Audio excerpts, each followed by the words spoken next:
second. Remember the bet, and this is where I think you're going to be okay. I think you're going to be safe, pal, is all of the snow gone. So it's not just surface snow, it's all of the snow gone. It's the giant piles. It's the giant piles. Now, Zegura would come in here and try and have leading witnesses and try to make it seem like it's something that it's not, that it was something, but it was very clearly explained it was all of the piles. So we are staring down the barrel of a 56 tomorrow. Do I have that right? A 56? Followed up by a 51 and rain, 98% chance of rain. Hold on. Thursday is proving to be a very interesting day because right now it's going to start there, and by evening we could end up with 1 to 3 inches of snow. They are looking at a major winter storm possibly.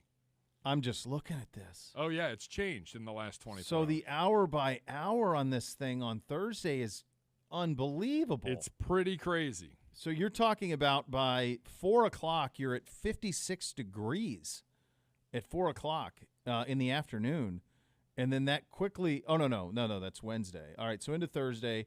So it's the highest it'll be Wednesday Thursday will be like 4 a.m., 54. Correct. And I'm looking at the hour by hour here, and then it just drops all day, and then it's pouring. It's basically going to pour all day. And then oh, my gosh, those little punks are getting another snow day. I feel like it's a lock because it's going to be ice to snow. Everything's going to be ice. I love it. Those little punks are going to get another snow day. They are, and then it's going to snow again through the morning until like 5, 6 in the morning.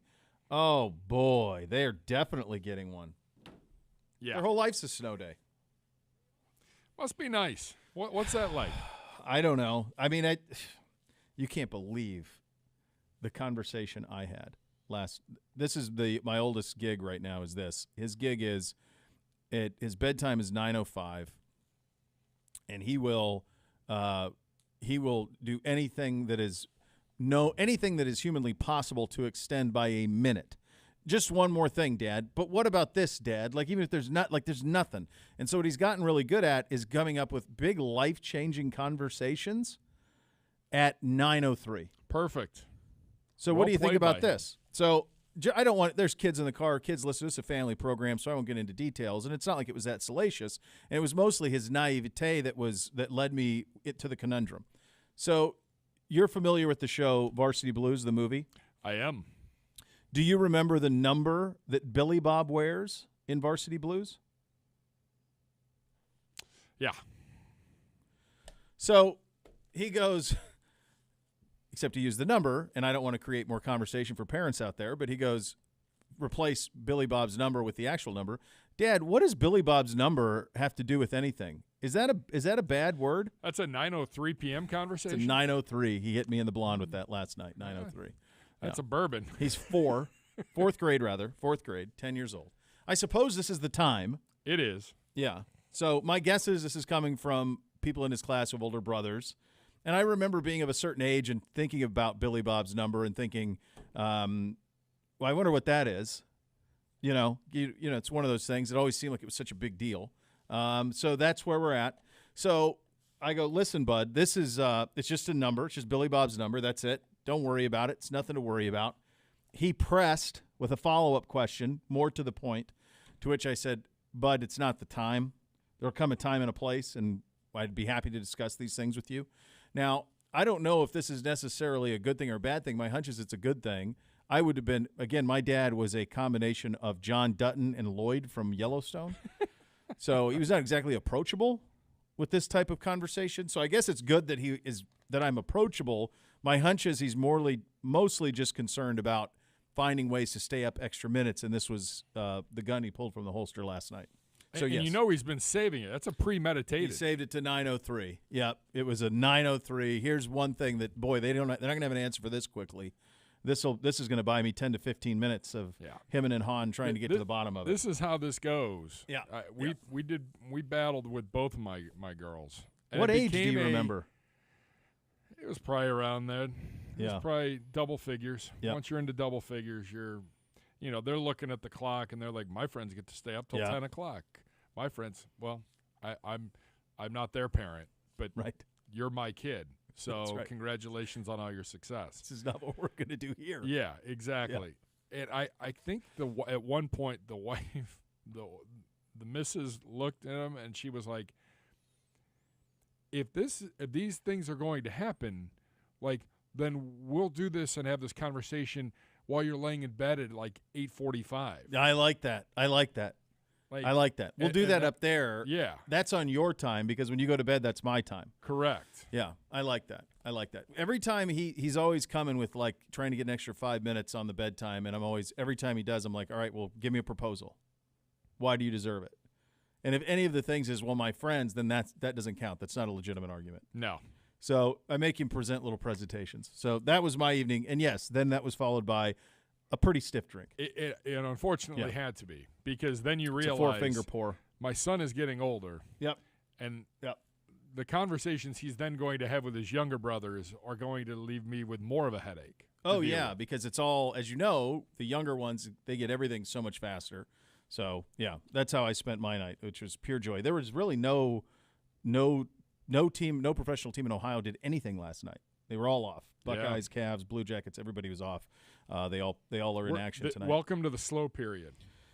Yeah, it is. It's remarkable. Gibby, you've been around the NFL a long time, been around doing this gig for a long time, and when you're in this business and you're thinking about content, and it's really remarkable when the NFL launched the NFL Network, how the NFL changed its calendar, and the calendar is even getting shorter now when you think about, here we are, we just played a Super Bowl. Today is the 15th of February. We just played a Super Bowl. Within the next couple of years, this day will be February 22nd, because you're going to get to an 18-game schedule, so that's going to push it out even further. And to think that you're a couple of weeks from the Combine, you're a month from free agency, then you're into the draft, then you're into OTAs, and then you're into minicamp, or training camp, rather. What the NFL has done, and I think obviously the NFL Network was a big part of this, and them getting this to this point, is to rethink their calendar from the idea of content. It's pretty much that simple. It is a year-round. There was a time when I first got into this business, and certainly you too, you and I being of similar age, where the NFL went away. It really went away. I mean, the draft was the next thing you paid attention to. That was all the way in April. The Super Bowl was the last week in January, and you had a couple of months where you were there was nothing NFL news-wise. It was really quiet. Yeah, for those people that think, that January and February are the quiet months, well, those are the playoffs. Yeah. Like, there's nothing quiet right now about that. No, it is a year-round calendar of content that fuels. And you saw the ratings today. What are we at? 111 million by the time all the streaming's in. About almost 100 million on the viewership for the TV. Super Bowl on just TV alone. I made that point with Nathan yesterday when we started the show, and I believe it. This is peak NFL. Now, the peak can continue. It'll continue. I don't know if it'll ever continue to get bigger. I don't know how it could, just because the splintering of entertainment options is just going to get there. But the idea that 112 million people watch the Super Bowl, and it's always been the biggest, most watched show of the year, but the idea that you're still at 112 million or by the time you're done with all the streaming, and you think about the other big things, like we talked about Yellowstone on the show, which was the biggest show on television, scripted drama on television, that's between 10 and 15 million. You think about the college football playoffs, you're in the 20s of millions. The baseball stuff is usually in the high aughts or teens. The NBA's in the teens if they're lucky. The idea that the biggest stage presented by this sport still gives you 112 million viewers, it's hard to wrap your head around that size and that lack of fall off. And I think coupling with playing it in Los Angeles and being out of that market for that long, and then this quickly being back into the market and winning a Super Bowl at a $5 billion privately funded stadium with the hometown team, you probably can't script it better. They're printing money, man. Yeah. And the offseason is going to become just as big as the regular season now. Even from, like we've been talking all about of the rest of us standpoint, and seeing who goes where and who's going to be doing what. I mean, it is only the NFL, I feel like, can screw it up.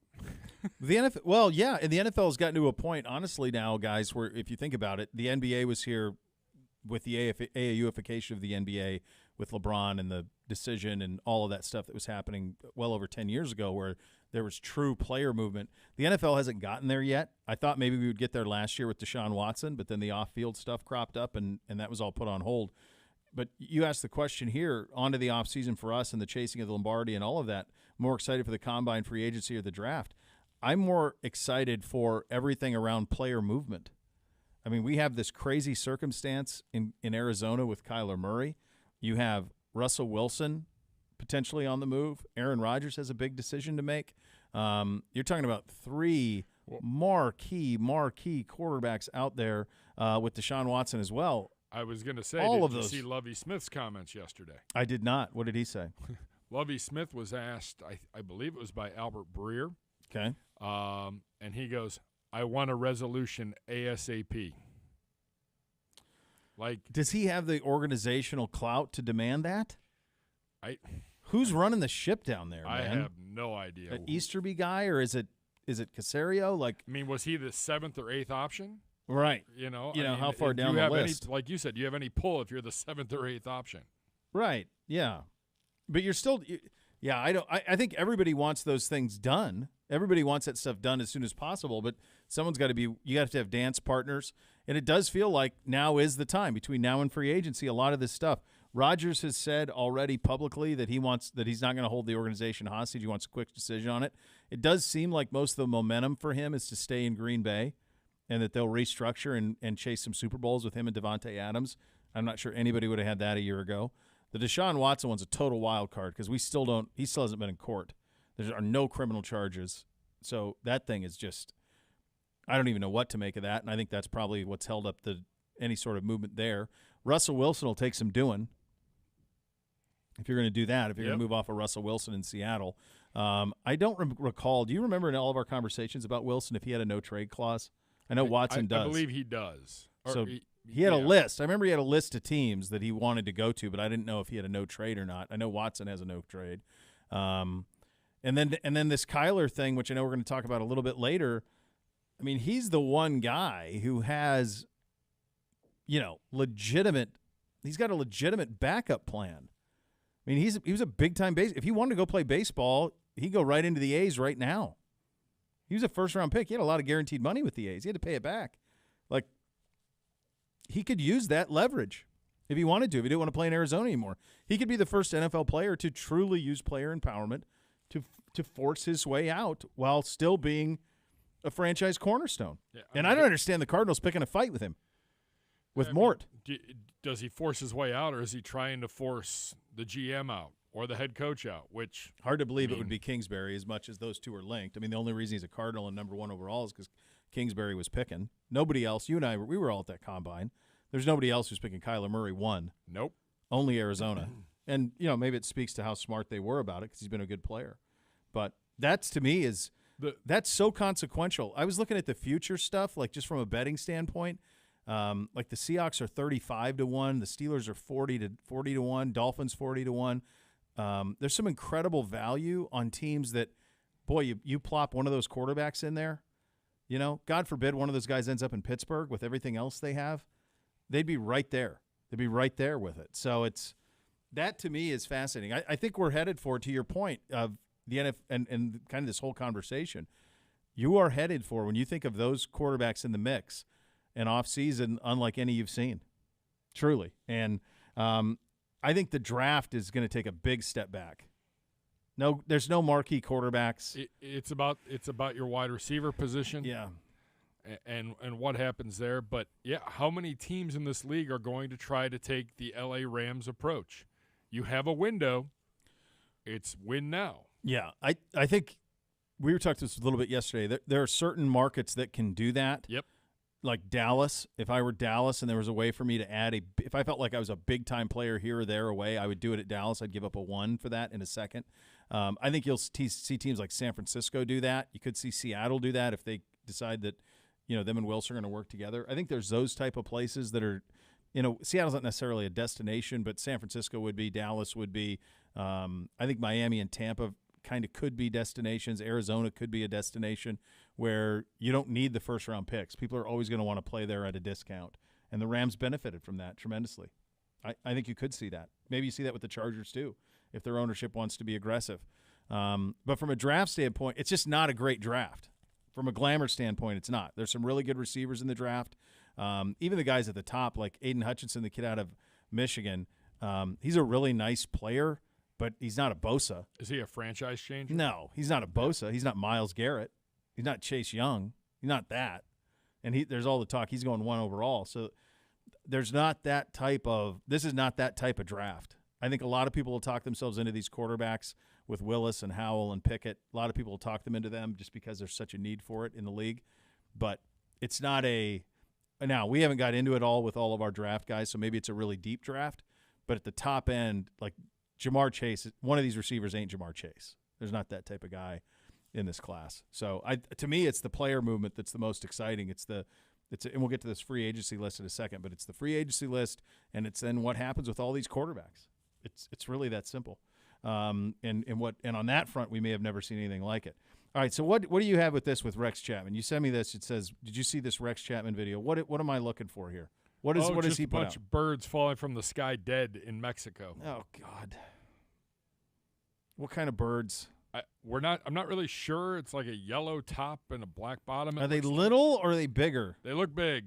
Oh God. Are you seeing it? No, I'm on his page right now. I'm trying to get there. He's been tweeting a lot today. Yeah, he's a big tweeter. Meanwhile, what in Mexico? All right. Oh. What is going on in Mexico? Oh my gosh. So they look like they actually look small. They're more medium. It looks like the size of like a robin. They're yellow-headed black. Oh my gosh. Yeah. Dead birds, and not a couple, like no, thousands hundreds or falling thousands from the sky. just fell all at once. Oh. Wow. I don't know what is happening get to the there, bottom but of this. that can stay south. That Oh can stay my down there. I gosh. don't need that problem. Someone's got a head. It says, yes, best guess is a predator forced the murmuration too close to the ground and the lowest birds collided. What's a murmuration must be when they all like go in a million ways, and that's probably what happened. They were doing that thing where they swarm and then they smoked because they got too low to the ground because a predator was in the mix. Flyby is denied, Maverick. Pattern is full. And yes, I did see Wyatt Teller dancing. He's living his best life. Good for him. Him and the beautiful wife, they're living their best life. I'm not a dancer. I don't dance. You dance at weddings, Gibby? Happy to try. You get out there? Yeah. A couple cocktails. My wife tries to keep it on the down low. Can't contain it. No, let it live. Get out there and breathe a little bit. Zegura would be a big dancer. That's a lock. I'd sense him being a lot like Wolf of Wall Street, like people dancing around him. I could see that happening. Oh, yeah. Like I think all that's in play. By the way, can we talk real quick? We have time. Sure. Today is the man's anniversary.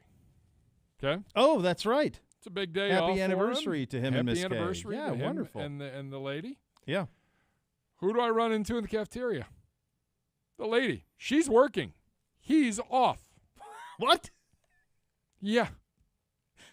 I was like, happy What's he anniversary? doing? He can't play golf. We should almost just call him live and just see what he's doing right now. What are you even doing? I don't even know, like, I'm not sure what's going on, but he's celebrating his anniversary solo right now. I know they're getting out of town at the end of the week, but I don't know. That's amazing. I assumed that they were off. Yeah, I was they like, were both off. Hey, and then Miss Kay was here. And she she's like, yes. We mentioned the overall Super Bowl numbers. Here locally, we were sixth in the with a 78 share was what the Cleveland market did from a 44 rating and a 78 share. Money. Yeah. So by the way, and this is pretty remarkable. So Cincinnati obviously number one. 84% of the televisions in Cincinnati were on the Super Bowl. 46 rating on that. Detroit was second. Pittsburgh, Columbus was fourth. Kansas City fifth. Milwaukee sixth. Cleveland sixth. Tied for sixth. Boston eighth. Philly ninth. Jacksonville 10 was the numbers on the local markets, metered markets. people will be quick to say, well, why wasn't LA higher? Folks, LA's really big, and it's a really diverse city. So I think they had a good share in Los Angeles, but that's just a monster market. Let's also remember, sun's out, 80 degrees yeah. and it's 3 o'clock in the afternoon. There's only one of these that's in a good weather place. That's Jacksonville. Yeah. That's it. And Jacksonville's all the rest of those, it's cold weather. That's what it is. It just means more because what else are you going to do? Yep. All right, lots to get to on the program today. Sam Motz and Steve Palazzolo with an interesting conversation next on our offseason needs. We will get to that. Take a look at the free agent tracker. Jeremy Fowler, Matt Bowen revealed their best fits for the top 50 free agents. We will get to that at coming up a little bit later. Our good buddy Gerard Cherry will join us, go around the league, get into some of this quarterback conversation in regard to Kyler Murray. Got ugly over the weekend between him and the Cardinals. Also, Jordan Reed, ESPN NFL draft analyst, his 2-round mock is out. We will get into that as well as the program goes along. We're off and running here on a Tuesday. Cleveland Browns Daily, 850 ESPN Cleveland.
Certainly a lot of bad advice out there about gambling, from secret methods to picking lottery numbers to betting big when you're on a roll.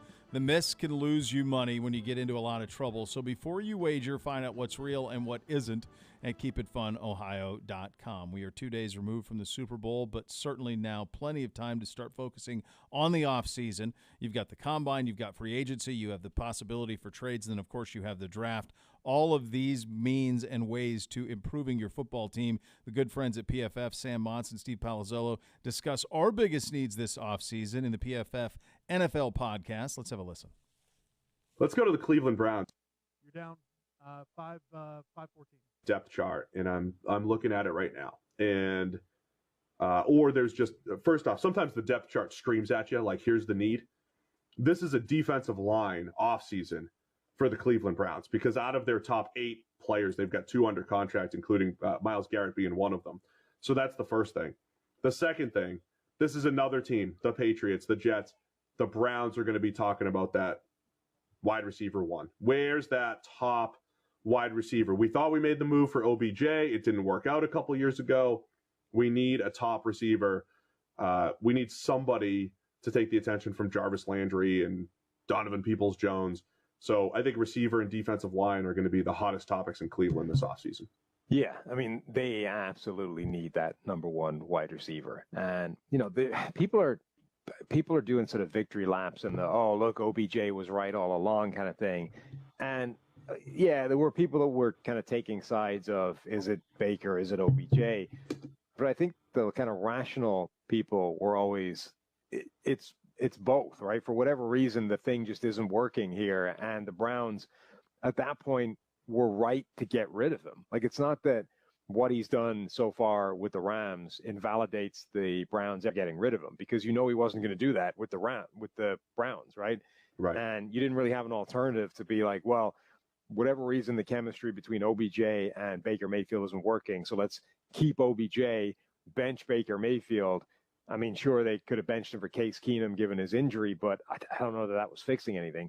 The point is, it just wasn't functioning, and they recognized that, let him go.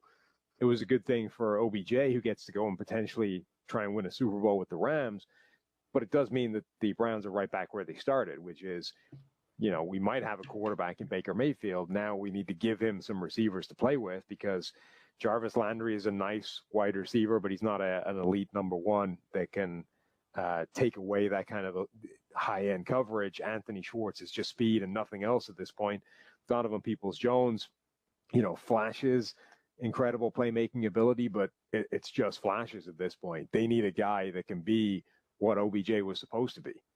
Yeah, I think when you're building a receiving core, like everything you just described, like all those guys bring something to the table, but you need a guy that brings everything to the table, right? So they need one guy that can do it all.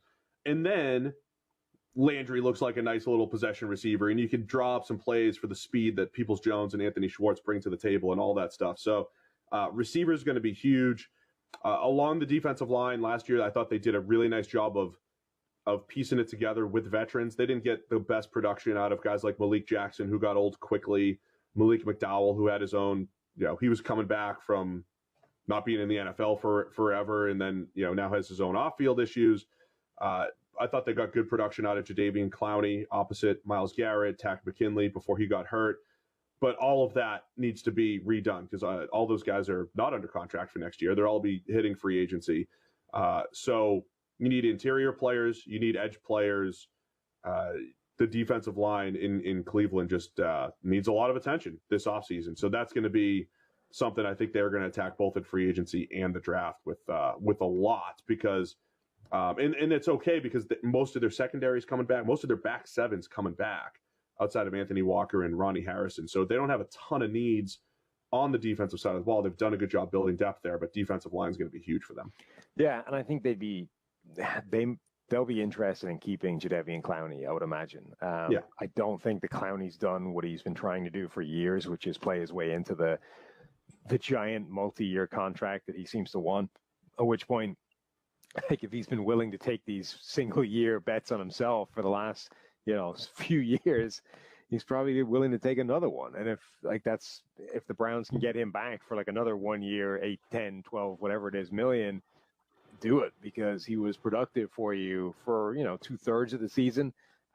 He is an important player to have opposite Myles Garrett, and actually a 1-year kind of short-term deal where he bets on himself is a good thing for the Browns if they can get that done. Yeah, so I think the Browns are pretty simple when you look at it. Ronnie Harrison being a free agent at safety, maybe you look there, but you do have Grant Delpit at least behind him. Back in 30. Davian Clowney coming back, I think at a similar price at like $8 million a year for a year. Another thing I would do, right? Yeah. If you're the Browns, but if he does end up going somewhere else, Clowney, then edge defender is going to be a top priority here for the Browns either way. But the offensive line's pretty much intact. A lot of things are intact with the Browns, but getting wide receiver talent, defensive line talent, top priority in Cleveland. You're up. It's all stuff we talk about all the time on the show here. You listen to the guys, Sam and Steve, talk about it there, and just kind of hammers home the things we talk about all the time, which is job one is fixing the passing game, right? So that's job one, second's eighth, as Z likes to say. Second is eighth on that list. So when you say fixing the passing game, I mean, to me, I think you need two big-time receivers. I think you need two outside receivers because it just hasn't happened. We certainly like what you see in Donovan Peoples-Jones in the limited duties he gets, but it's just not there in the pass game enough. Anthony Schwartz, that didn't come along as quickly as perhaps we had hoped. So I think you need to draft one, and then I think you draft one at 13, and you might need to sign one in free agency, a big-time guy in free agency too. You got to be careful there because that rarely works historically. Free agent receivers don't typically land. But I think you probably need both of those things. And then the second thing there is something that, the Malik Jackson stuff is made that far more pressing or Malik McDowell stuff made that far more pressing at defensive tackles. You felt like you had some good stuff there. The Jadeveon Clowney re-signing, I don't know. To me, that seems very doable. I think that is, if the number one job is let's go get, some receiving talent, and whether that's in draft and free agency, the next thing is you get with Clowney. I think he had a great time here. I think he enjoyed playing with Myles. He was incredibly productive. To me, it feels like that's a no-brainer. Like, let's make sure that those guys are together. Number one, I think you learned by watching the Bengals, and I think you learned by watching the Rams, you better have at least three receivers that can contribute significantly. You need three. Not one, not two. You need three receivers. Yeah. That can contribute. Number two, you had three edge rushers, basically, last year. Tack, Clowney, Myles. Yep. You're going to need a little depth. You need a little bit more than just that. And it starts with Clowney. I think Clowney I think Clowney, if you're willing to compensate, I think Clowney will be back. Yeah, I think it's a good fit for him and for us and the organization. And he really liked playing with Myles, and those guys wreaked some havoc. And he had a really nice year. To me, that makes all the sense in the world to run him back. You're right, though, with the Tack injury. That's another thing that you have to add. I mean, I don't know that we were thinking we were going to have to be this focused on the defensive line, but you really do. The bad news here is the things that we need to shore up and get fixed. The passing game and, making sure we were able to pressure the quarterback with somebody in addition to Myles. These are the toughest things to find, and they're the most expensive things to obtain. So in that sense, it's straightforward, it's simple, but it's hard. It's really hard to fix a passing game in an off season, and that is job one. And obviously it starts with adding some big-time threats on the perimeter. We went through this list yesterday. There's really one team in the last 15 years that has won without a big-time quarterback and a big-time threat. Real two, if you want to go the Baltimore Ravens with Flacco as well. But he was a guy who would throw it deep down the field, and they made some big-time plays. But that team and the Eagles team, everybody else has had a big-time quarterback and a big-time threat down the field in the pass game. You have to have those things. It's where the league is headed. It's been there for a while. It's getting there even more so, and was proven in the Super Bowl this last weekend. Yeah. And I think if you're looking for a number three in terms of a top three of positions of need, wide receiver one, D-line two, I think depth on that offensive line. I mean, you got Harris, you got Hudson. You definitely need, and you got to figure out what's going on at right tackle with Jack. Yep. What's his health like going forward, or is it time for Hudson to ascend into that? So that's something. But honestly, and all these people down in in Cincinnati from the Bengals side of things. See, we got the offensive line. Yeah, right. The offensive line sucked. Joe Burrow was sacked 70 times this year in all competitions, regular season, postseason. But guess what? You're 50 yards from winning the Super Bowl because you got a dude at quarterback. You have 3 great receivers, one of which is an absolute dude. You got a stud tailback. You have opportunistic defense. I'm sorry, the offensive line, you've got to go get some dudes on the perimeter who make you defend every blade of grass. Our offensive line is one of the best in the league, but if you're not having to defend the best all of the blades of grass, it makes the job for the defense relatively easy. We've got to find people who can stretch the field, and we've got to be able to take those shots when they're there. It's what we thought Odell and Baker would do this year. It didn't happen, obviously. But you just watch the 2 teams of the Super Bowl, and you see the way that they played, and not just the Super Bowl, go through the whole playoffs, whether it's Josh Allen, Patrick Mahomes, Aaron Rodgers, even the stuff that Debo and the 49ers are getting all over the field. You have got to be able to make teams defend every blade of grass, and last year we didn't.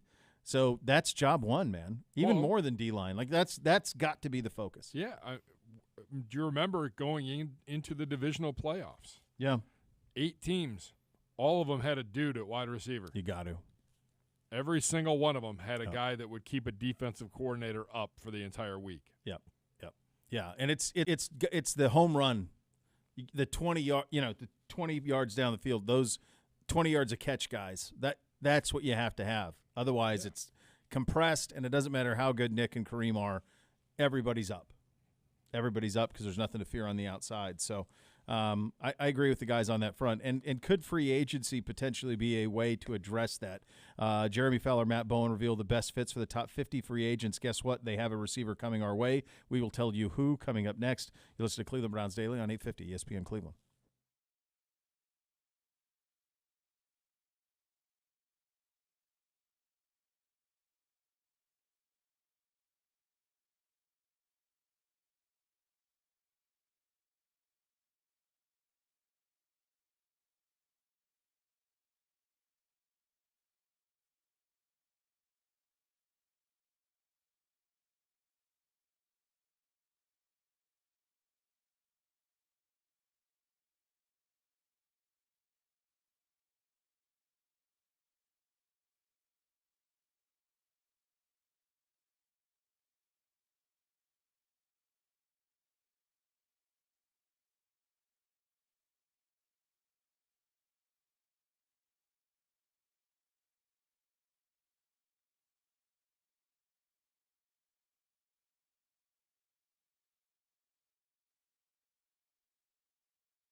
Hey friends, Beau here for my good friends at EOX Vantage. EOX Vantage connects core systems that don't talk.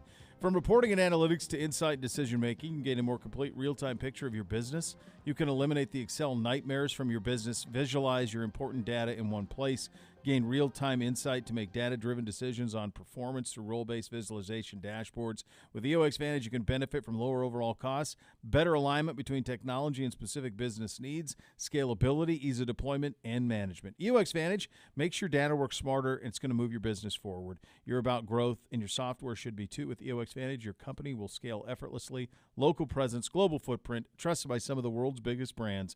Check out EOX Vantage at EOXVantage.com. You will be glad that you did.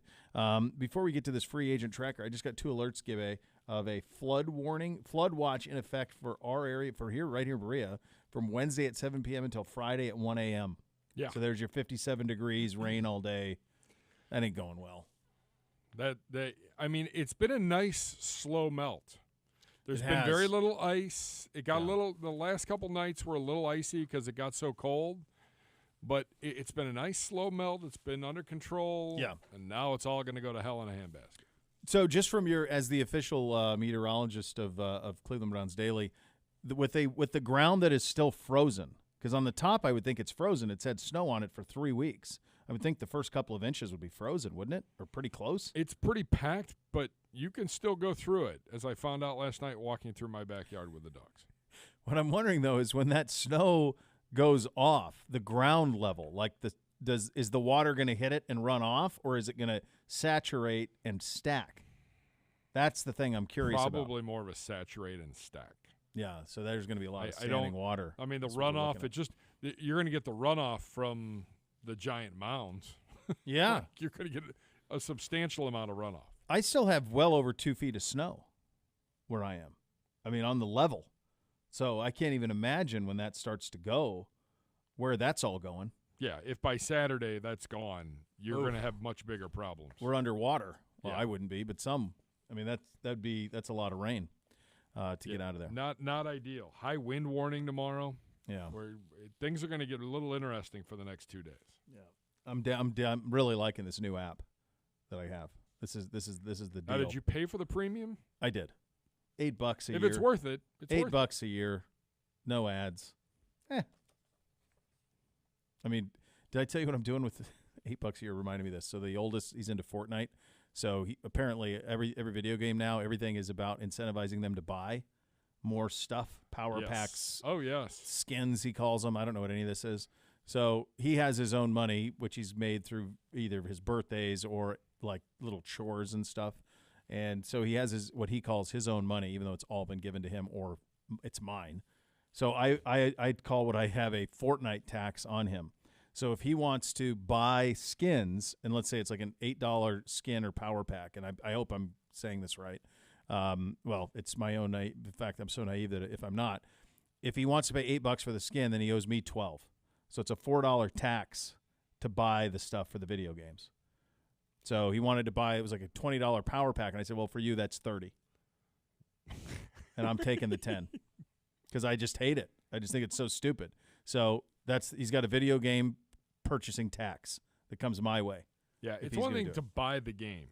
Right. You know, my parents, you know, they were not big video game fans. No. When I wanted a Nintendo, they were like, you can save up your money. And I did. Yeah. And I bought the majority of my games. Like, my parents got me a couple. My parents bought me Super Tecmo. Yeah. You know, once I got it, but they wanted you to understand and appreciate what it was to earn the money to be able to go into a store and buy something of consequence. Like Correct. Yeah. And a Nintendo was $100. I mean, it was the original Nintendo was $100. $100. Yeah, for sure. Yeah. So that's what we're doing. So we have like the Game Pass, so the games are almost always free, but that's what we do. We go with tax. Yeah, He's got a Fortnite all the tax. stupid little add-ons. It's just nonsense. Yeah. So that's fine. You want to waste your money on that? That's fine. But you're paying me a tax on it. Jeremy Fowler, Matt Bowen reveal their best fits for the top 50 free agents. They have our guys staying home, both David Clowney and David Njoku staying home with us, which I think that all makes sense. It's hard to imagine either one of them. I know David really wants to be here. I know the organization loves him here. I think the same is felt about Clowney. Those both seem like I'd be shocked if they were in other uniforms. I really would. I would tend to agree with you. Yeah. I mean, that's it. The fit is right. You have the cap room. Go get them and keep them in house. Yeah, and they both seem to love it here. And so to me, it makes all the sense in the world to keep those guys. David's role is just going to get bigger and bigger as his career here sticks around. He's still so young because he came into the league at such a young age. They do have us adding one free agent, and I believe is he third overall? Is that what I saw? Third overall. Third overall. They have us landing Mike Williams, the wide receiver out of Los Angeles with the Chargers. Fowler writes the Chargers will try to re-sign Williams, but he might have to price himself out. The Browns' offensive needs a primary vertical threat to pull everything together. Bowen writes, let's give quarterback Baker Mayfield a boundary target that can be isolated on second and third level throws. Coach Stefanski can also scheme open some middle-of-the-field voids and create red zone advantages for Williams. There would be a high price tag on that for sure, and that's the only thing. I don't know. It just – that's a lot of money. I'd love to have him because he's really good, but from a – it's just there aren't a lot of examples of free agent wide receivers knocking it out of the park in the new place. It seems like they don't happen that often.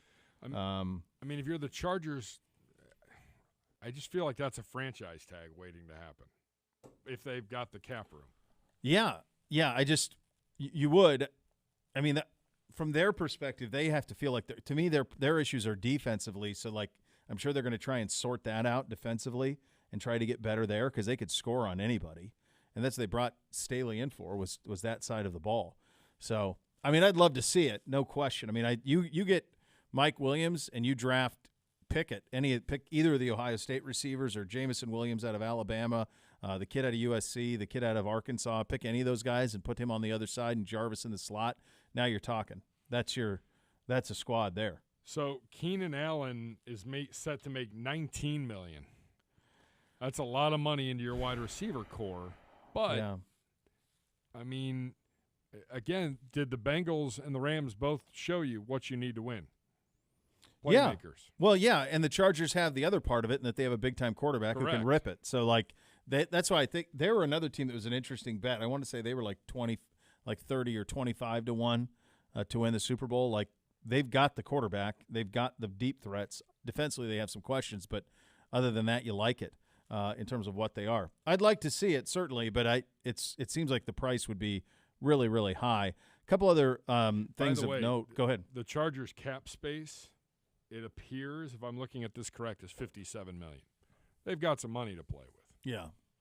Now, you're going to – at some point, you got to pay Herbert.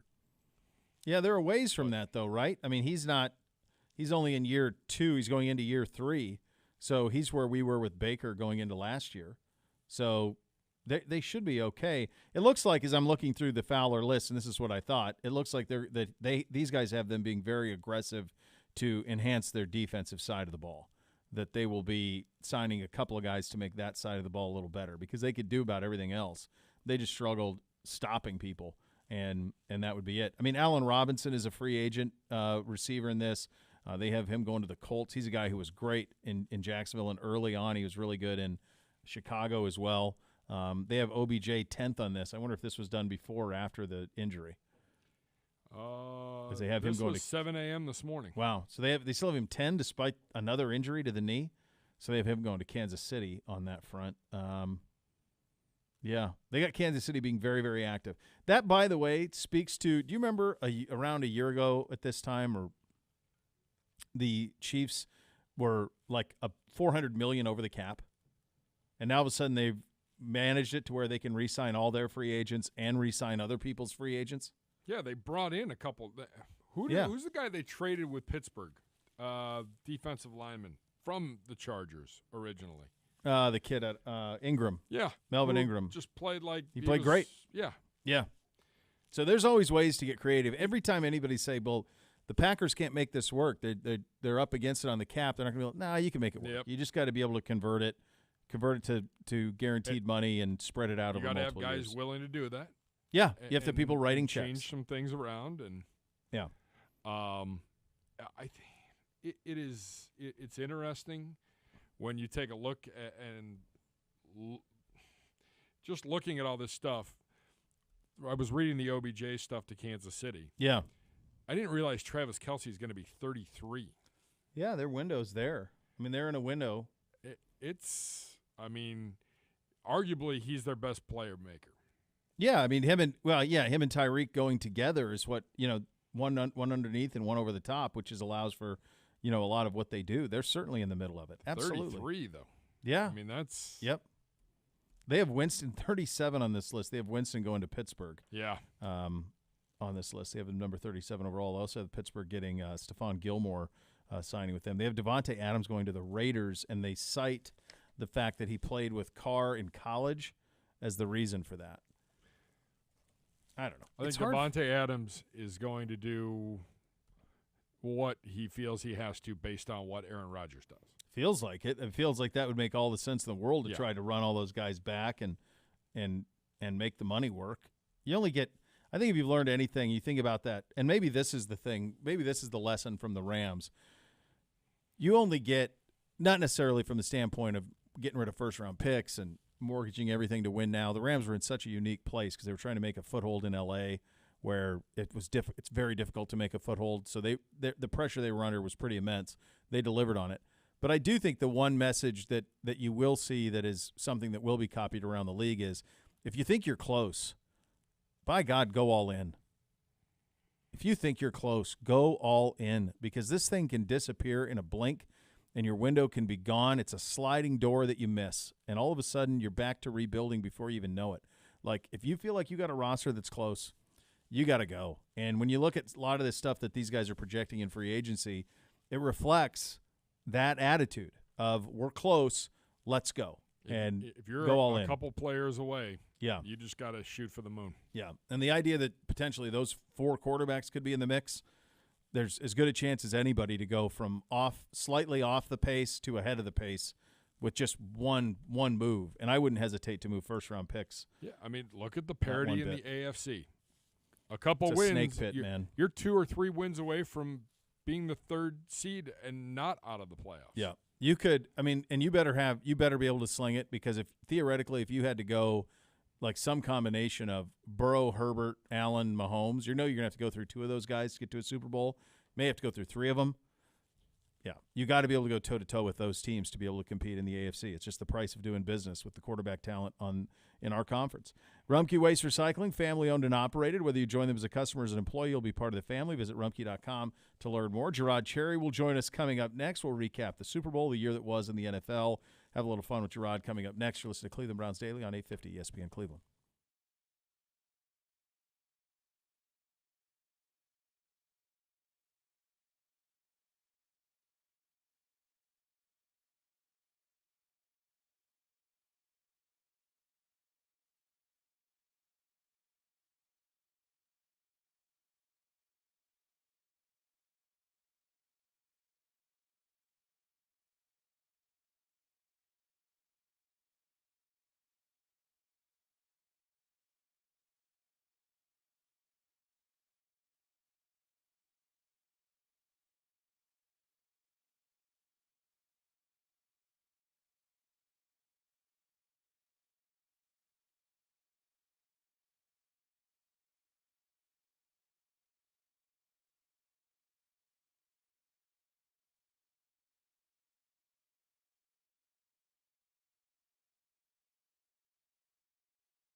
Weather outside is cold. A nice hot bath or hot shower feels amazing, and you can transform your bathroom into a custom bath.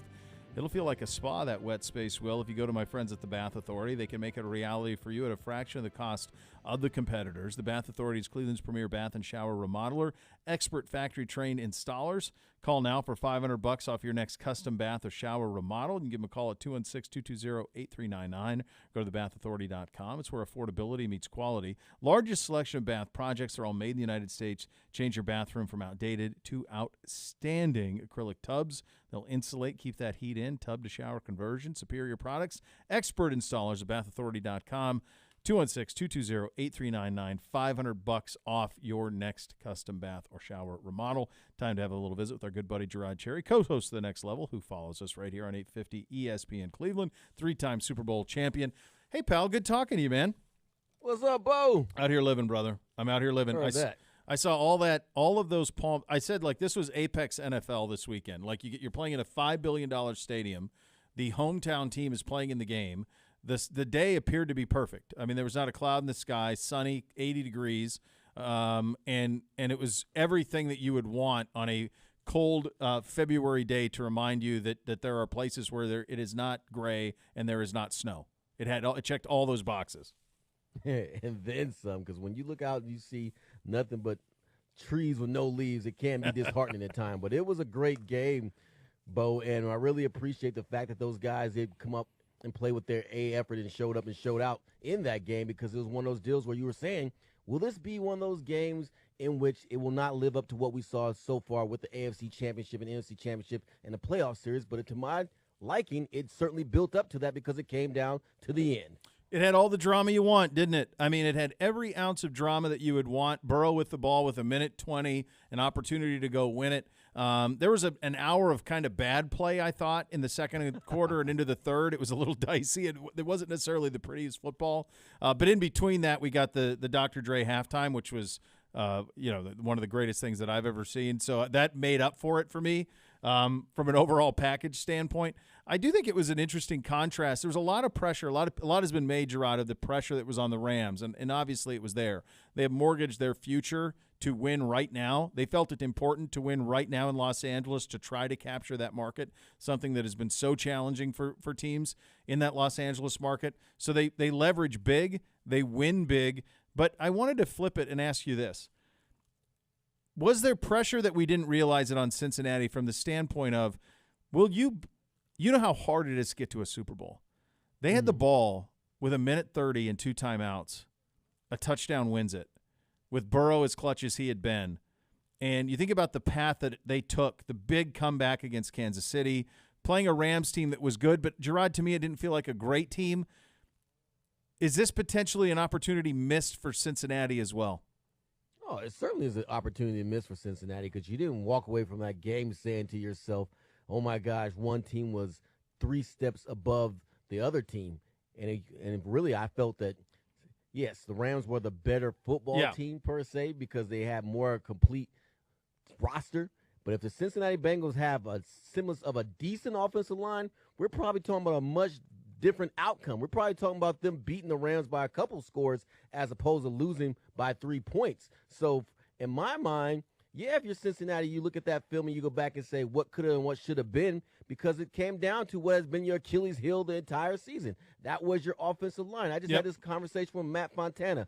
I'm saying to myself, okay, why didn't they do a rollout pass to put Burrow in a position where he could either run for the first down or throw? Well, guess what? He just got tattooed earlier in the series where he couldn't even come earlier in the quarter, where he couldn't even walk afterwards. And we didn't know he was going to come back. Because of what? The offensive line allowing too much pressure and him taking too many hits and too many blows to his legs, to his head, to his shoulders, and everywhere else. So that offensive line finally caught up to him. But, yes, they're probably sick about it. But at the same time, you know what they're telling themselves, Beau? If we can just get an offensive line. And that's the part that sucks for the guys that are offensive linemen there.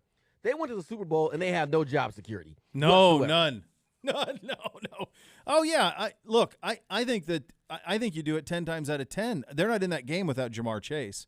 They're not in the game. Jamar Chase, along with Matthew Stafford, were the two biggest additions in the NFL this offseason. They directly resulted in their new teams, being in the Super Bowl. The Rams are not in the Super Bowl without Stafford, and the Bengals are not in the Super Bowl without Jamar Chase. That allowed for those two teams to be in it. You do that thing 10 times out of 10, and you'll deal with the offensive line when you get there. The scary thing for the rest of us is the Bengals with Burrow and Chase and those receivers and the young talent even on their defense, they're not going anywhere.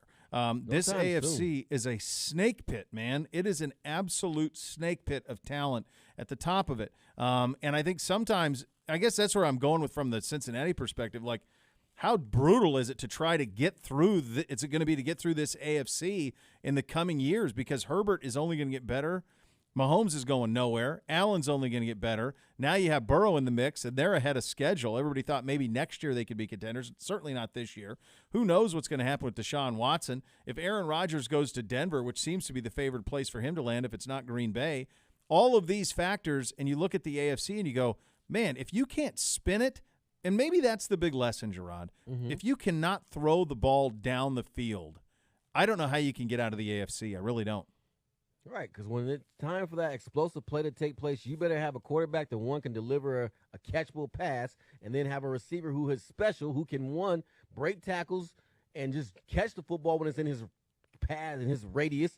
And if you don't have that going for you, good luck, because one of the things the teams that you all just named, well, they have in common. They have playmakers. They have explosive players on their roster who can get the job done at any moment in the course of a football game to blow things wide open. So you're going to need that dynamic on your roster. And when I look at our situation here in Cleveland, we don't have that right now. We're missing that, and we really have to evaluate how do we get that. I don't think free agency for the receiver position is necessarily the answer, because I'm having a hard time really considering when has a high-priced free agent ever worked out for a team in which you got what you felt in return. Now, I would say Jarvis, for the most part, gave us that from Miami, but I'm hard-pressed to think of other places in which that occurred on a regular basis.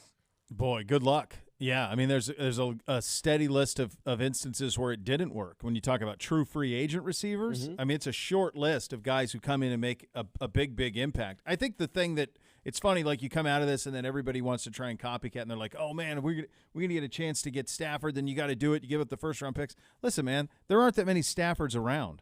Right. Guys that good that are on the trade deadline, there just aren't that many of them.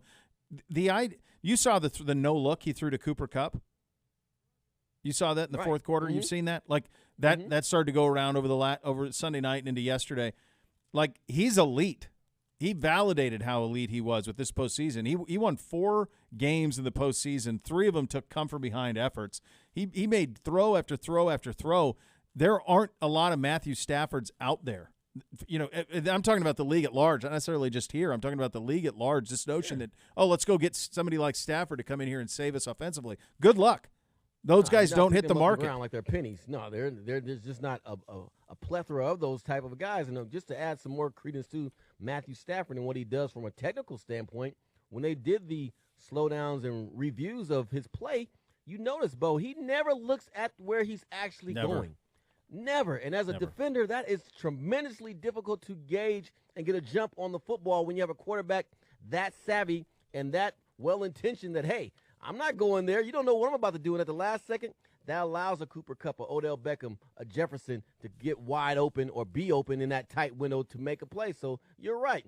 Most dudes don't have that post-snap ability about them that he has. And that's the part that you have to start understanding, that if you're going to play a quarterback at the upper echelons, you have to be tremendous pre-snap and, most importantly, post-snap with doing certain things and not just staring down a receiver and thinking that, hey, I could just throw the football. You got to do some things to get the defense to open up and provide that small spacing with those windows. Yeah, you do. He was one of those guys, when I talked to buddies of mine who had played in the league, Gerard, he was somebody that they always stood up for and said, you have no idea how good he is.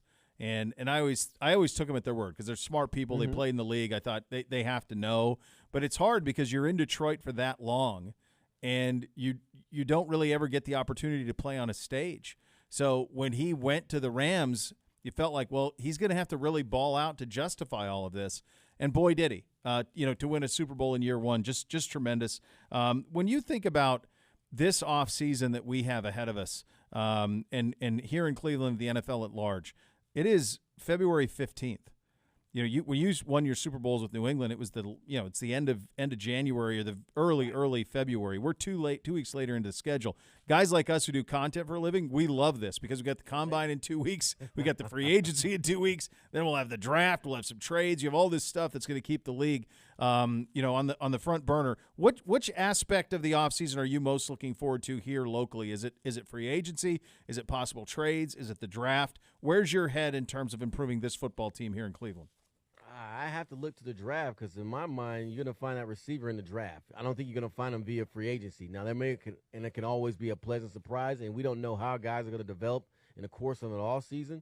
And, heck, we have some questions regarding our quarterback situation. Does Baker heal properly from the surgery, and what's going on with that? But right now, in my mind, my focus and attention as a Browns supporter and fan is on the draft. And I must say this too, Beau, for Browns fans out there. I know it had to be tremendously difficult to watch that game, because you kind of probably felt like you're watching the Joker versus Thanos, and that two teams that you don't want to support were out there on the football field like two DC and Marvel characters who you don't want to support going to war, and you don't know who to root for. So, yeah, man, in my mind, I'm thinking, though, it's all about the receiver position because the passing game, let's be frank and real about it, it was not up to par.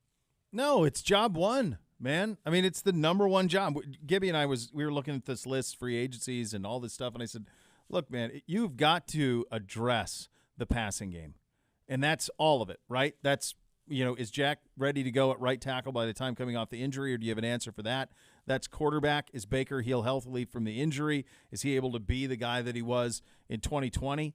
And then it's at receiver. Do you have big-time players? So that's job 1 through 7 in my view. Mm-hmm. Like, that's got to get sorted out if you're going to be one of these teams. And you watch this postseason, I don't know how you can come away with a belief anything other than that. Only saving grace is this. We could get things really dirty and murky like the 49ers because they almost pulled it off. And if they had a DB that could catch, it's true.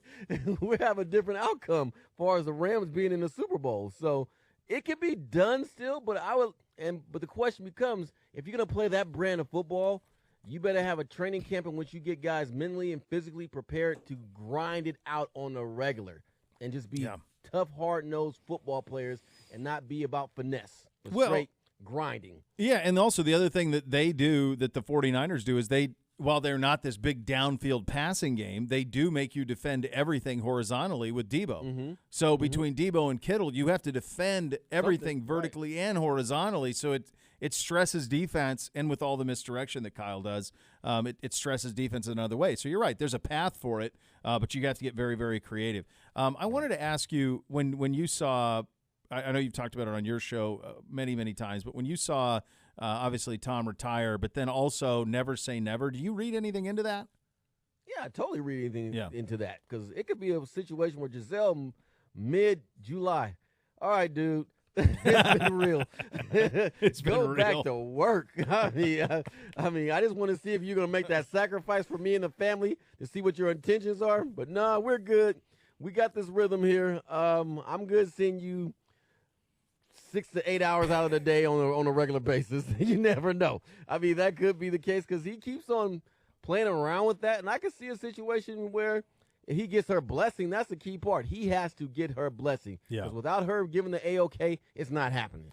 So a lot of talking to people who are out in Los Angeles for the Super Bowl, and a lot of kind of chatter about the 49ers with him, his childhood team, and him playing 1 year in San Francisco. Does that check a box for you? That I could see that being the case because he and I would actually have conversations about our fandom for the 49ers as kids and what that represented and what Joe Montana being let go, how he cried and how I was in tears about it too and couldn't get over that. And that had some impact on his decision-making with the Patriots during the course of his career. So I can recall having those conversations with him.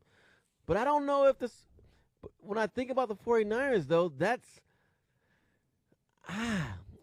I get the whole idea of a swan song going back to your childhood favorite, and I can see that as a possibility. But does that team, though they got far, really is that an optimal spot for a guy with his skill set? That's what I wonder. Well, it's the offense, right? I mean, Kyle wanted to get more athletic, which is why he went and got Lance. And, I don't know. It'd be hard to say no to him, certainly. but it's I'm sorry, Tom. You're Sorry. only the greatest to play the position. Not you. but we have other plans. we're going to go with the kid out of North Dakota State who we really believe in. Good talking to you as always, my friend. Always look forward to the show on the next level with you and Emmett. Thanks for your time today, buddy. Thanks for having me. All right, that's our good buddy Gerard Cherry joining us there on the hotline. Coming up next, we go around the league. Sean McVay and his future, Kyler Murray and his. Some big names potentially involved. We'll get all of that coming up next. You'll listen to Cleveland Browns Daily on 850 ESPN Cleveland.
Here for Indy East 4th, excited to be part of the great story of East 4th Street downtown, bringing a music-themed atmosphere with Southern comfort cuisine and a rooftop patio bar to East 4th. That's going to be amazing in the summer, the rooftop patio bar, as we get into some spring. Heck, maybe tomorrow as it's 57 Can you degrees. go wrong with a rooftop? No, it's undefeated. Never. It's always undefeated.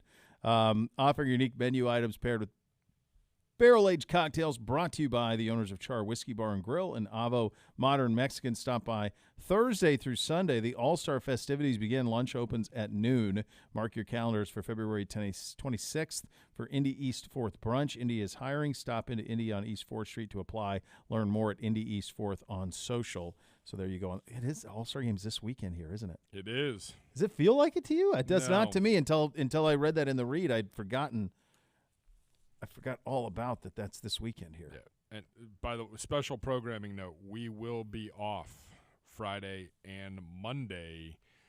8:50 ESPN Cleveland will have complete All-Star game coverage from all the All-Star festivities. They will be handling duties. It's the Beautiful. off-season. Yeah, God bless. Happy to turn the ball over to them. Yeah, and it's it's an awesome showcase for the city. We've had the All-Star game several times. This will be the third time now. Yeah, we've gotten it a lot. But, from a history standpoint, LeBron won an MVP. Kyrie's won MVP. Yeah. Mark Price winning the three-point shootout. Larry Nance, the first ever slam dunk champion. Yeah, certainly. He's Allen is an injury replacement, so LeBron will play with both Allen and Garland in the game. Yeah, convenient how that works out. I'm happy for Allen because that he deserves it. Had a monster year. Yeah, he's been awesome. No coincidence that James Harden's not going to be able to play. No. Did you see LeBron was trying to piggyback on the Rams and try to do a Rams-Dodgers parade? Why don't we do a parade for all three? No, it doesn't work that way, buddy. It's clear why he's trying to. They suck. And also, remember I actually did win a title here, Laker fans, because it happened in a bubble. Yeah. No one was at the games. They weren't crowned at Staples. They beat the Miami Heat in a bubble to win that. In Disney. Yeah. Wasn't it? They were in the Disney bubble. There was yeah. It was the playoffs were fun. I enjoyed the heck out of them. That was in the fall. It was the only thing going on, or the summer rather. It was really fun. I enjoyed watching them. The month of July it was great. Yeah, it was great. But from a Lakers perspective, and he's going to spend the rest of his life in LA, you need to hang a banner, and that's one that feels like kind of a half banner. So I think hey, remember I did this. We did win one here. Whatever. High standard there, man. It's a high standard. What is going on there, by the way? I'm They got reading old. stuff today. Magic's too involved. Jeannie Buss needs to cut ties with Magic and get him out of the way. I don't know what he would be doing. He's running the Dodgers. He's got nothing to do with it. I don't know. I know Kurt Rambis is involved with them now, and then Rob Pelinka, who was Kobe's agent, is the GM. Maybe Magic is still poking his nose in. And maybe that's a problem. I could see how it would be. But this was mostly LeBron's roster he put together. He's the one who weird. The headline Westbrook on ESPN.com is why Jeannie Buss needs to cut ties with Magic. I didn't realize he was an exec. Well, that's never going to happen because in that whole operation is based on if you are a superstar and you're a Laker, we treat you like You're you royalty. Get royalty. That's the whole operation. So she's never going to do that to Magic because there's no bigger Laker than him. He's the number one guy. So around the league, Sean McVay had some interesting comments on coaching next season. It would be something for him to leave considering what their future is like. If you're going to go, now's the time because it's not – they could run it back, and I think they will. I think Von Miller will come back. Aaron Donald will come back. Obviously, they have Stafford. They won't be able to retain Beckham, but they'll get Robert Woods back. So they'll be able to run that roster back, have to replace Big Whit, obviously, at left tackle. So I think they'll go for a chance to defend. But I don't know. That is a tough thing to have an expectation of roster turnover, be a contender, win it, and be in the position to try and win it every year. I could see how he could say, boy, pay me $15 million a year and I'll go do Monday Night Football. It's a lot less stress. Yeah. Yeah, and he's only 36. He could do Monday Night Football for 15 years. Really, you're not going to come back to run it back? You're 36 years old. Yeah, you're not going to come back and try to repeat? Yeah. No, I can't see a scenario. Now, next year, if you don't, maybe. Yeah. Wow, I think and they're still going to be really good. They'll still have all of this core talent that just won a Super Bowl. So I think you'd want to try and repeat that. New Texas, you mentioned this earlier. Lovie Smith wants Deshaun Watson resolution ASAP. We were talking about that towards the end of the season that they wanted a deal done before the trade deadline or before free agency, before the new league year. So that's within the next couple of weeks they want a deal done. Yeah. That's what I'm telling you. I saw Miami at 40-1 to win the Super Bowl. I know that there was that video of Mike McDaniel talking to Tua about how you're my guy and all this. Yeah. You're my guy right up to the point Until I where have better Deshaun options. Watson's on the board. Yeah. until I have better options. We're as loyal as we are to our options in the National Football League. Yeah. He's just tricky to deal because he is the most either him playing or in this case him not playing is their most valuable asset. So they can't not get full market for him. And I don't know what team is going to be willing to give full market for him because there's no certainty in if he'll be suspended. Now, he has yet to be suspended. There are no criminal charges. At this point, from the outside looking in, I think most of us would say, well, the behavior is strange. Certainly strange. None of it makes any sense. None of it makes any sense. But there are no charges. And it's been a year of this. I mean, this has been almost a year since we've been dealing with this. And there's nothing new to it. I can't imagine McLean's answer to this. Just activate him. See what the league does. I mean, maybe they think the league's going to suspend. Like, guy's been suspended for a year, basically. Yeah, I mean, he sat out an entire year. Now, he was compensated, but they paid him all that money to do nothing for a year because they're trying to make sure he has value for trade. Do it now. Get what you can get at this point. Yeah. I think you can get a lot based on – I think a lot of people will believe that. I mean, the fact that we're a year later and there are no criminal charges, I think you'll be able to get a lot for him. I do. Could be 3-1s. Yeah, I don't think you hesitate. If you're a team that's quarterback needy and he's available for 3-1s, I think you do that right now. You do that deal if you feel like you're a player away and it's that player at that position. Here's another guy who could be – this was fascinating over the weekend. Kyler Murray with this statement. He said – well, first let's set it up. So he goes on Instagram, scrubs it, has 2 images of himself on there. Neither of him is a Cardinal. One from the Pro Bowl, one from his time at Oklahoma. Then the Cardinals scrub theirs and have unfollow him and only have images of him as a Cardinal are the 2 images on there. But then over the weekend it got kind of real. So Mort had a report on Saturday, kind of got lost with all the Super Bowl appropriately, that Arizona's feeling on him is that he's an incredibly self-centered player and quick to point the fingers at others as opposed to looking in the mirror. So you know Mort, you've been around this sport a long time. That's coming from coaching, ownership, management. That's where it's coming from. Yep. So Murray then went on his Instagram account last night and said, quote, I play this game for the love of it. My teammates, everyone who has helped me get me to this position that believed in me to win championships. All of this nonsense is not what I'm about, never has been, never will be. Anyone who has ever stepped between those lines with me knows how hard I go. Love me or hate me, but I'm going to continue to grow and get better. I don't know anybody who hates him. Feels like he's universally loved. Like all these guys are quick to say. Are shocked by all this. Yeah, I mean all these guys are so quick to say everybody hates you. No one hates Kyler Murray. I think most people love him. I think most people think he's electric and a franchise quarterback. He's been hurt, but most people love him. But what did you make of the Mortensen report? Because I found that interesting. That's a very slippery slope if the Arizona Cardinals are leaking that information out. Had to come from them, right? I would think it wouldn't be his agent trying to sabotage things to escalate a trade. You wouldn't think. I mean, I guess it could be, but I don't know what the end game is. What are you trying to do? You got a rookie quarterback who's a superstar that's under contract, and he's not breaking your bank. Like, what are you doing? Yeah, I don't know. Maybe take a look at the coach, because as we've talked about, the coach isn't exactly a home run. No, but the crazy thing is without him, he's not there. So there's that part of it too, which is also strange. Is it the GM who keeps getting Steve hall passes? Keim? But because the remember GM he started dressing like Kingsbury. Yeah, like all the GM's gone out and done is get J.J. Watt. Yeah, get you a star wide receiver. Yeah. No, I don't understand the anger of it. It seems like they're fine. Maybe he just wants a new contract, and maybe they're saying, well, we're not ready to give it to you. Yeah, Usually these things are about money. Yeah, no. Yeah.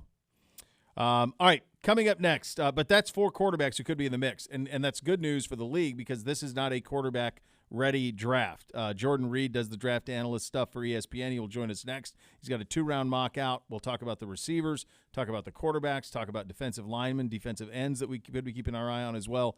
That's coming up next. You're listening to Cleveland Browns Daily on 850 ESPN Cleveland.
OBM, Ohio Business Machine, preferred copier provider of your Cleveland Browns. They have all the X's and O's for your office. Call 216-485-2000 or visit ohiobusinessmachines.com. Welcome back into Cleveland Browns Daily.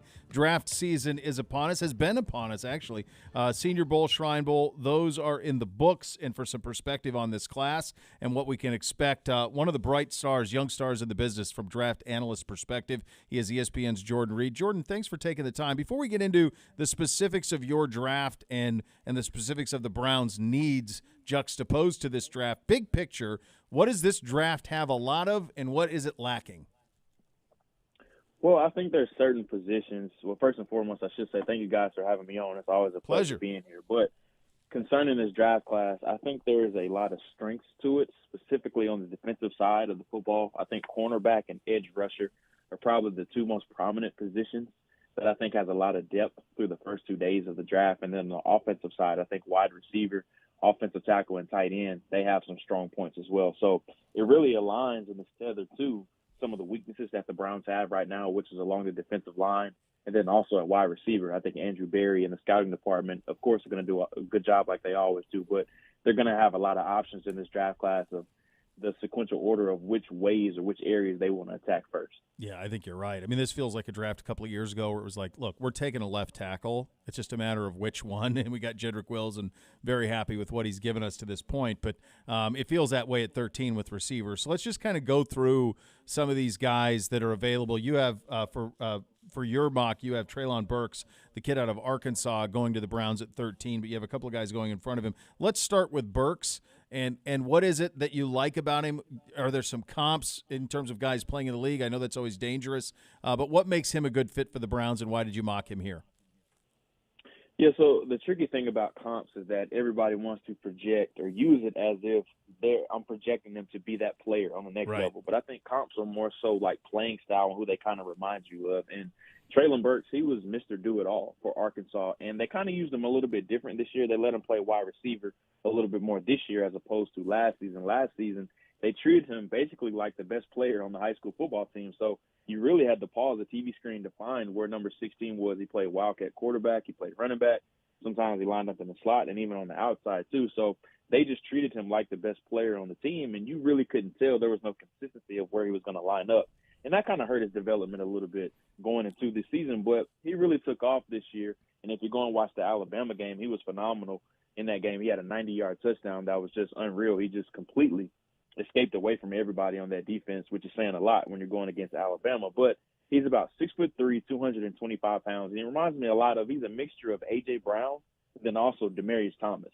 So if you envision both of those players really squeezed into one player, that really gives you a little bit of an image of what Treylon Burks can be on the next level. And he's going to hit a lot of boxes that Andrew Berry looks for, just because one thing that's been consistent with the Browns is that they like younger type of prospects. So they take 20 and 21 years old type of players, especially in these earlier rounds, just because they're so analytically driven. And then also they value production too. So Treylon Burks is probably going to come in at about 6'2", I'll say around 220 to 225 pounds. He's going to be off the charts as far as speed. He's probably going to run in the 4.4s. A funny stat that I found about him is that he actually wears 5XL gloves, so he has monsters. Big mitts. Yeah, so he has big mitts, obviously. So I think that's something that's going to be a storyline too. So he's a really interesting player. He's very strong at the catch point. And he reminds you a lot of A.J. Brown. So that's just to paint a picture of who Treylon Burks is. I think there's a lot of stuff that you like about that comp in terms of body size and versatility. And if you remember here with Kevin Stefanski and the offensive fit, when he had Odell and he had Jarvis and they were both healthy and ready to go, loved to put him in motion, have him throw the ball, have him run the ball in motion. So it feels like Burks would be somebody who could do a lot of those things. A guy that I've seen a lot more of Burks, and you've got me peaked. I'm going to be watching Burks stuff tonight, but is Garrett Wilson, who I just love. I mean, I love him. I think his impact will be immediate in the league if it's the right spot, but I love the way his big playability, the way he tracks balls, his ability to high point, his run after the catch. You have him going before we have an opportunity. What do you like about Wilson as a prospect, and how does he transition to the league? You're spot on with all of that stuff. He's my wide receiver one. I think he's the best wide receiver in this class, this draft class overall, and that's why I had him as the first wide receiver off the board. And I think he's a splitting image of Stephon Diggs when he was coming out of Maryland. And I know Diggs went in the 5th round. Obviously, Wilson's going to go much more higher than that. And I wouldn't be surprised if he's the first wide receiver off the board. But what makes him special is just his ability at the catch point. He just has that my ball mentality of being able to track the ball no matter where it is, and being able to contort his body no matter where it is in the strike zone, or if it's out of his zip code, he still can get the ball no matter where it is. And he's such a polished route runner. That's something I think is going to stand out right away in the NFL. He's so detailed and so precise with everything that he does. And then he's such a good catcher at the catch point too. So he's continuously checking all these boxes that you need as far as these young receivers and how they've been able to come and make an immediate impact in the game. I think Garrett Wilson is probably the player that's going to do that the best. It does, yeah. It feels that way, and I've got to have somebody smarter than me corroborate what I was thinking in my head. I'll take it anytime, buddy. I want to ask you about two other guys I'm really familiar with, and they've spent a lot of time at Ohio State. Chris Olave, who had the full career at Ohio State, and is just such a smooth route runner, just a technician as a route runner. And then Jamison Williams, who was the third guy at Ohio State and goes up going to Alabama, gets hurt, but is ultra explosive, and they loved him at Ohio State. They hated losing him. What do you make of Olave and of Jamison Williams? Yeah, like you mentioned, Olave is so polished as a route runner, and then you add the speed dynamic into it. But I think where he separates himself a little bit, obviously, the speed component, but he's a really good ball tracker down the field, too. And he reminds me of Will Fuller when he was coming out of Notre Dame, but he's much more polished than what Fuller was. And I know Fuller had some drop issues when he was coming out. That's the least of concerns with Olave. So he's not going to give you a whole bunch after the catch. I think that's kind of a negative on the scouting report, but you're kind of fine with that just because he's going to make up those yards down the field just because he's so explosive. And then also with Jamison Williams, he probably was going to be the top wide receiver drafted if he doesn't suffer the torn ACL in the national title game. Just the explosiveness factor that he brings to the table. Averaged 23 yards per catch this season, which was top 5 in the country. And then just him taking over that wide receiver 1 role at Alabama and running with it immediately, he made an impact from that opening week 1 game against Miami all the way through the national title game. He probably was going to go well over 100 yards before he got hurt in the second quarter. You ever see, you think about the amount of talent that is in some of these receiver rooms in college, the most recent Alabama room a couple of years ago with Smith and Judy and those guys, and then this LSU room with Chase and Jefferson, and now this Ohio State room that had Wilson, Olave, Jamison Williams, they had Jackson Smith and Jigba next year. It's like all these guys are going to these couple of places. You ever seen anything like it? No, I haven't. And, the Alabama room a couple of years ago when they had Smith, Waddle, and then some of the other players that are Jerry Jeudy and then some of these other guys that they had in that wide receiver room, that's really the only thing that we can compare to it. And then we all saw what Jackson Smith and Jigba was able to do in the Rose Bowl against Wisconsin. So he's a player we'll be talking about plenty this time next year. So it's just an embarrassment of riches at all these programs. It really is. Let's talk about Drake London out of USC. Big guy. A program that, I'm sure they're going to be really good again with Lincoln Riley, but kind of fell off the map. I'll be candid with you, buddy. I didn't see him play much. What type of player is he, and is he somebody you ought to be in consideration at 13, or does that feel like a reach to you? It really just depends on the medicals with him, just because he was well on pace probably to have around 125 catches and well over 1,500 yards this year. I think he ended up with 88 catches this year and still over 1,000 yards. So big receiver. He's about 6'5", 215 pounds. And the name that he reminds me of is Mike Williams when he was coming out of Clemson, who's most notably with the Los Angeles Chargers and went on to have a really good career, probably going to be a big-time free agent this year too. So he reminds you a lot of him, plays that above-the-rim mentality. But I think where he's a little bit different than Mike Williams is that he can give you something after the catch. He has a basketball background. He actually played basketball at USC too before he even considered football. So he takes that mentality, that rebounding mentality from the court over to the field, and he's so good at the catch point.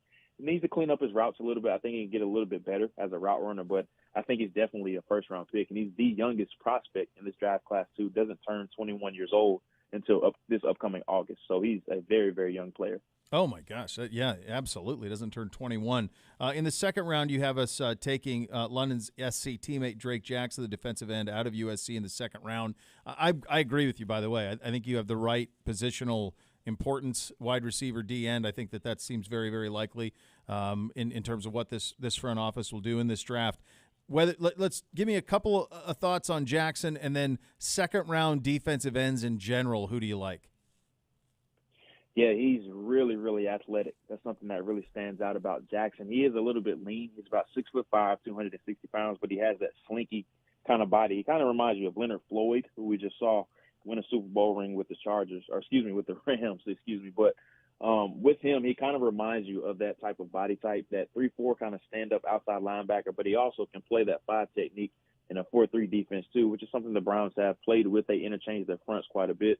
We'll see what does happen with Jadeveon Clowney if they do end up bringing him back. But I think Drake Jackson will be a really good fit for this defense, and the Browns just need to figure out a way to consistently generate pressure.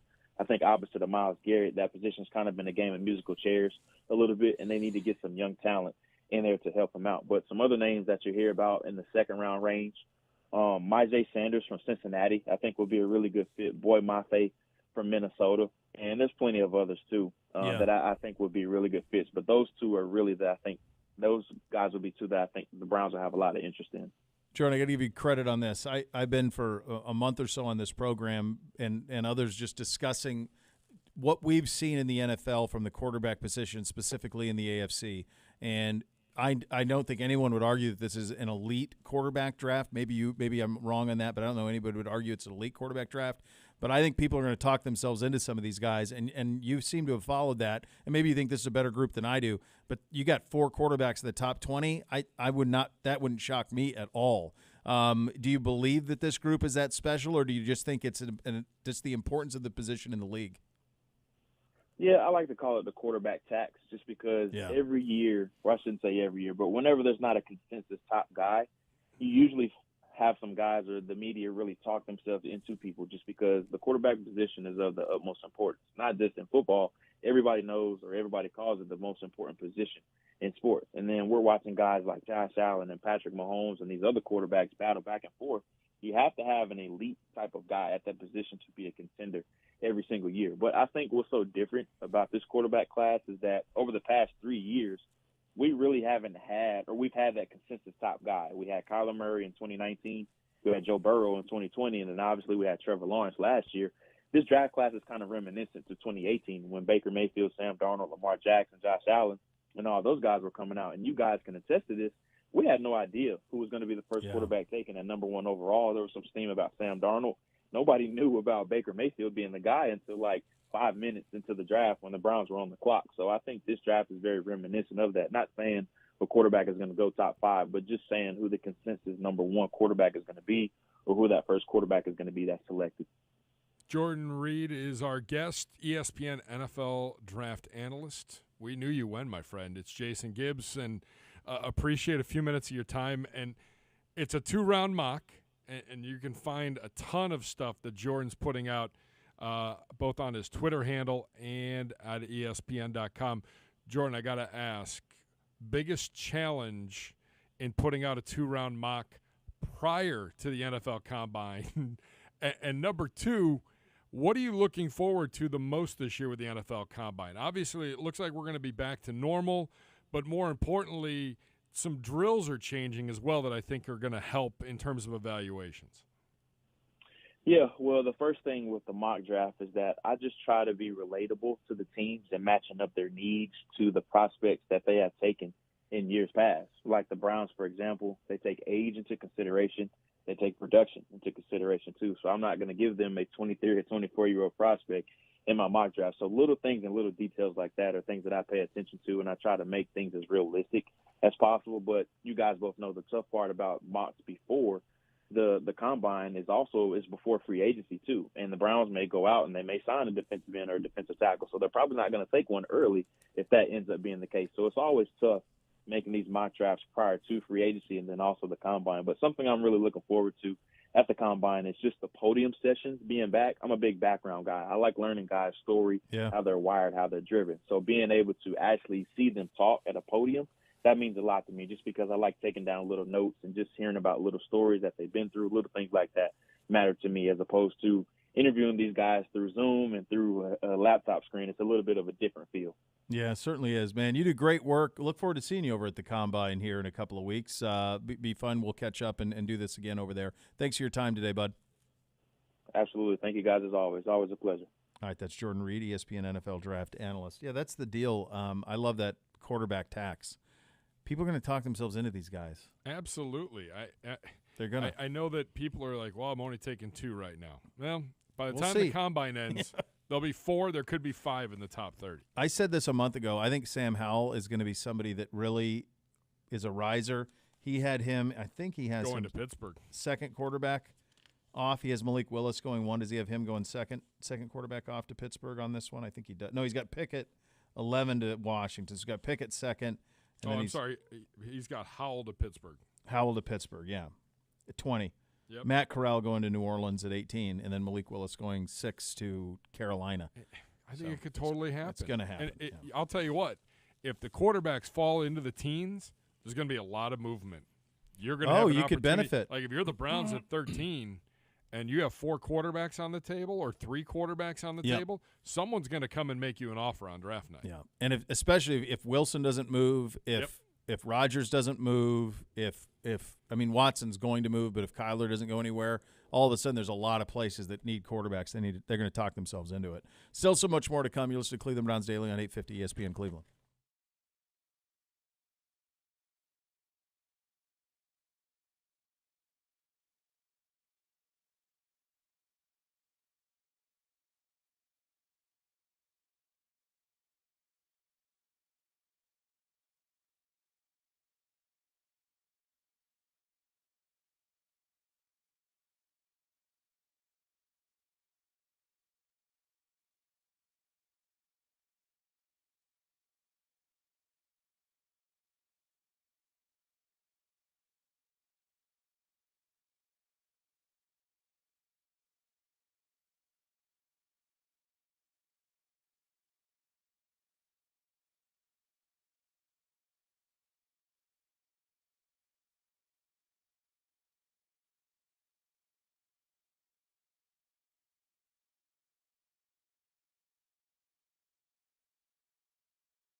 Car, truck, or motorcycle accident cause you injury, call the injury lawyers at 1-800-ELK Ohio for a free case review. Elk & Elk's a proud partner of your Cleveland Browns.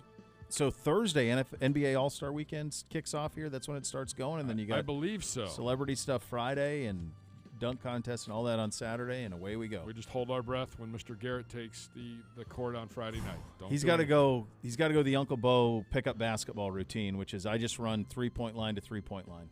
Totally That's great. it. Anybody goes dribbles no need past to me. rebound, No. no need to mix it up in there. Nope. Heels need at to the dunk. heels at the 3-point line, toes at the 3-point line on the other end.